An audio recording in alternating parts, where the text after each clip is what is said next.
మీరు diabetic individuals అయితే మాత్రం ఈ వీడియో స్కిప్ చేయకుండా చూడండి. ఎందుకు ఇంపార్టెంట్ అంటే నిన్న ఈవినింగ్ నా ఓపీకి ఒక పేషెంట్ వచ్చాడు. Young diabetic patient, non healing ulcer అంటే కాలు మీద పుండు మానట్లేదని చెప్పి నా దగ్గరికి వచ్చాడు. 6 నెలల తర్వాత నా దగ్గరికి ఎందుకు వచ్చావు అని అడిగితే ఏమన్నాడు తెలుసా? సార్, ఇంతవరకు నేను వాడిన ట్రీట్మెంట్స్ అన్నీ అయిపోయాయి. అయినా నా అల్సర్ హీల్ అవ్వట్లేదు. నాకు ఇప్పుడు వచ్చిన డౌట్ ఏంటంటే దీనికెళ్ళే నరాలు సరిగ్గా ఉన్నాయా లేదా అనే డౌట్‌తో నా దగ్గరికి వచ్చాడు. యాక్చువల్లీ ఆయన వచ్చిన రీజన్‌కి ఆయనకి అప్రిషియేట్ చేయాలి. ఎందుకంటే డయాబెటిక్ ఇండివిడ్యువల్స్‌లో ఫుడ్ కేర్ అనేది చాలా ఇంపార్టెంట్.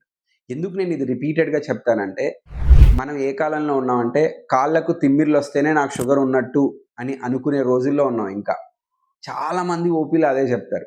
సో, ఈ ఫుడ్ కేర్ అనేది ఎందుకు ఇంపార్టెంట్ అంటే, ఈ కాళ్ళ తిమ్మిర్లు రావటం గానీ, మంటలు రావటం గానీ, కాళ్ళు మొద్దుబారినట్టు ఉండటం గానీ, చెప్పులు వేసుకుంటే జారిపోతున్నట్టు ఉండటం గానీ, ఇవన్నీ డయాబెటిక్ న్యూరోపతి తాలూకా లక్షణాలు. అదొక్కటే కాకుండా మీ కాళ్ళకెళ్ళే రక్త ప్రసరణ గానీ, నరాల్లో గానీ తేడా వచ్చినప్పుడు కాళ్ళకయ్యే చిన్న చిన్న గాయాలు కూడా మానటం చాలా లేట్ అవుతుంది. డయాబెటిక్ ఇండివిడ్యువల్స్ ఫుడ్ కేర్‌ని ఒక ఇంపార్టెంట్ ప్రయారిటీగా తీసుకోవాలి. ఇంట్లో ఉన్నప్పుడు గూడా కాళ్ళకు సాక్స్ కానీ, చెప్పులు గానీ యేసుకొని నడవాలి.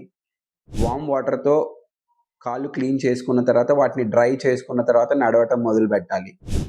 షూస్ గానీ, చెప్పులు గానీ సెలెక్ట్ చేసుకునేటప్పుడు అప్రాప్రియేట్ సైజ్ సెలెక్ట్ చేసుకోవాలి. నెయిల్స్ తీసేటప్పుడు గూడా చాలా కేర్‌ఫుల్‌గా ఉండాలి. ఎందుకంటే చిన్న చిన్న గాయంతో మొదలయ్యి చాలామంది కాళ్ళు కోల్పోయిన సందర్భాలు కూడా ఉన్నాయి. That's why diabetic individuals neuropathy symptoms వచ్చినా కాలుకి ఏ చిన్న గాయమైనా నెగ్లెక్ట్ చెయ్యొద్దు.